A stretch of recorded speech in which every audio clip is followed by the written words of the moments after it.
Bueno chicos, ahora les voy a explicar un poco algunas de las consignas del cuento que tenían que hacer. Para aquellos que no lo pudieron resolver, les explico.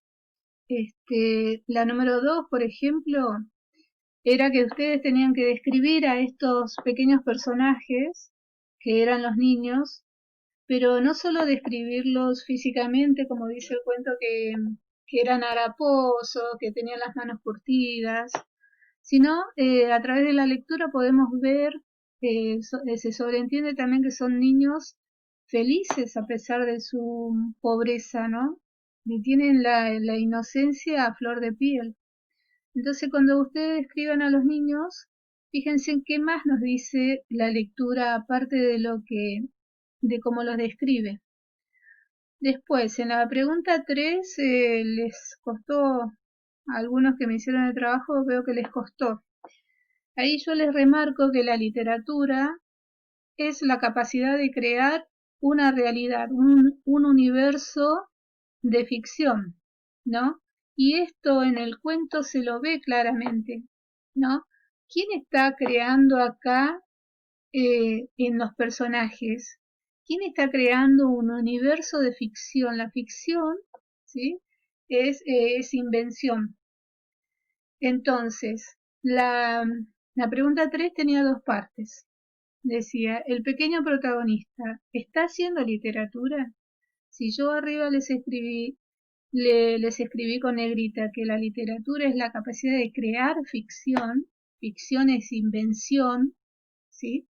Entonces, el pequeño protagonista sí está haciendo literatura, ¿sí? Si pensamos a la literatura como un proceso creativo que se caracteriza principalmente por la ficción, el pequeño protagonista está realizando literatura. ¿Y cómo la construye? Vieron que dice ahí una de las preguntas, ¿cómo la construye? La construye a partir de ese reloj que se atrasa un poco. ¿Mm? Vieron que el narrador le pregunta, bueno, cuando él le muestra la manito y dice, me mostró un reloj dibujado con tinta negra en su muñeca. Entonces el narrador le dice que es de un tío que se lo mandó, ¿no? Y entonces el narrador le pregunta si anda bien y el pequeño le responde que se atrasa un poco. Entonces el pequeño protagonista sí está haciendo literatura porque está creando toda una historia alrededor de ese reloj que atrasa. ¿Y cómo reacciona el narrador? Siguiéndole la corriente con la historia, ¿no? Entonces, eh, lo que hace el narrador es lo que tenemos que hacer nosotros los lectores cuando nos enfrentamos a la literatura, ¿no? Y ahí va la pregunta, la parte B de la pregunta, cuando dice, cuando leemos textos literarios, ¿no? ¿Crees que es importante tener la misma actitud del pequeño? ¿Por qué? ¿No?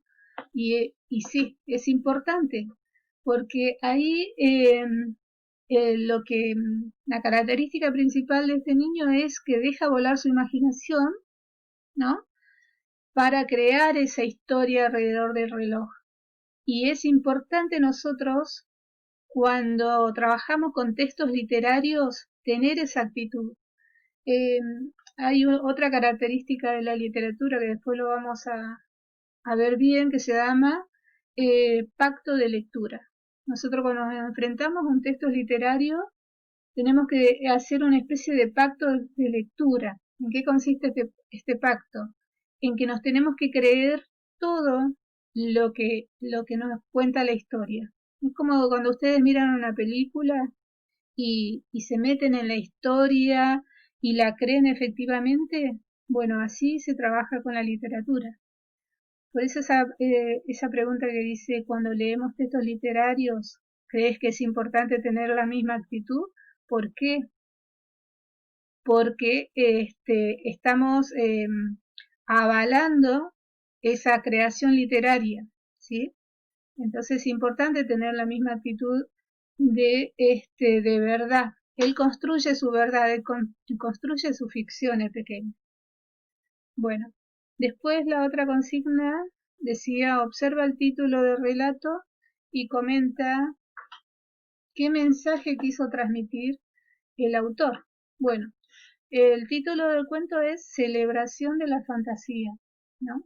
Si estamos de acuerdo en que la literatura es imaginación, es fantasía, entonces a través de este título el autor nos quiso transmitir, celebración es felicidad, ¿vieron cuando ustedes celebran un cumpleaños? Es felicidad, es la alegría de crear fantasía, ¿no? Entonces, lo que nos quiso transmitir es la alegría de crear literatura. Bueno, y después el otro punto era que ustedes a partir de estos animalitos que se mencionan ahí en el cuento, crearan ustedes también, ¿sí? Un pequeño relato, no les pedía todo un cuento completo, pero un pequeño relato. Fíjense ese que les leí de una de las chicas, de sus compañeras y, y traten de hacerlo, ¿sí? Bueno, espero haberles ayudado un poco. Cualquier cosa nos estamos hablando, ¿eh? Gracias.